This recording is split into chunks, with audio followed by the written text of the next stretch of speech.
Now it started on 18th of September. This operation started 18th September night. That is when our patrol along the line of control detected an infiltration movement on the LC. This resulted in a firefight. When all the factors were examined, we realized that the infiltration group was of a strength of 6 personnel.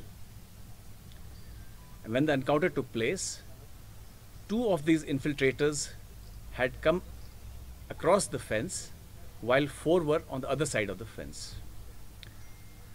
After the firefight, these 4 terrorists who were on the Pakistani side of the fence, they took advantage of dense foliage and darkness and retreated towards the Pakistani side. These 2 terrorists who were in the process of crossing the fence, they sneaked onto the Indian side of the fence. Once we realized all this, the additional forces were mobilized to cordon these 2 terrorists who had infiltrated into the own side. Because this area also has a lot of civilian population, we had to exercise due discretion to avoid any collateral damage. Now, all this happened on night of 18th.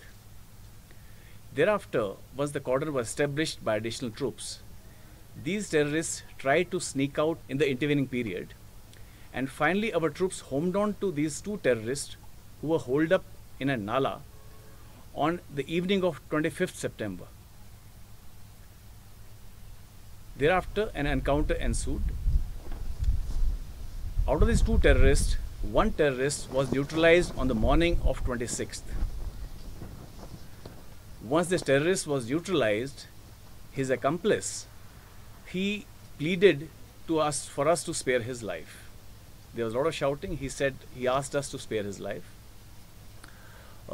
As is the ethos and value system of Indian Army, we do not use force, lethal force against any unarmed person. So due precautions were taken and he was taken into own custody. Once we took this individual into custody, he has made some revelations which I'll now give you. He has identified himself as Ali Babar Patra. Ali Babar Patra, aged 19 years, son of late Muhammad Latif, resident of Dipalpur, district Okara, Punjab of Pakistan.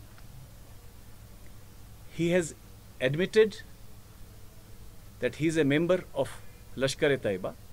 He was trained by that outfit, and giving details of his training, he has revealed that he underwent a 3 weeks course in 2019 at Khyber camp, Gadi Habibullah, Muzaffarabad. That's the location of his training camp that he has revealed. Subsequently, after training, he was sent home, and thereafter he was recalled for some important task this year.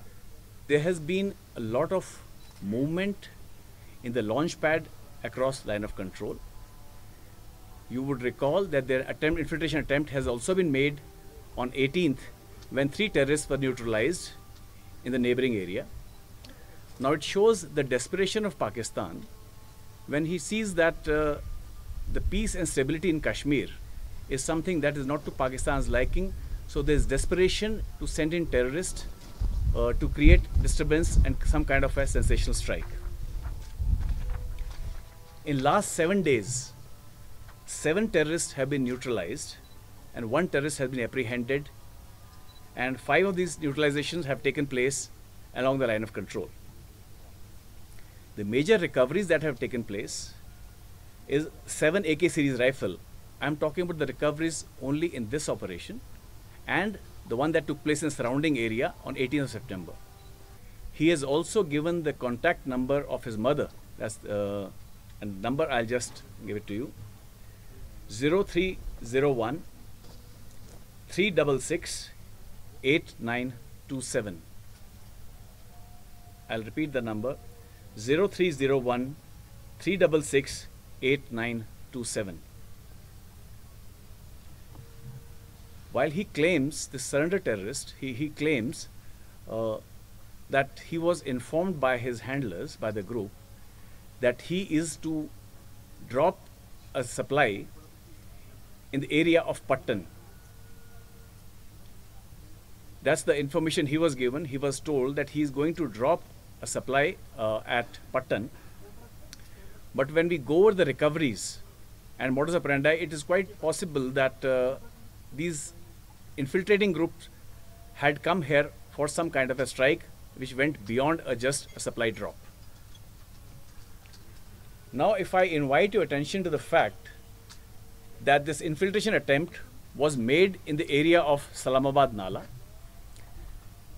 this is the same area through which we have had a history of infiltration in 2016.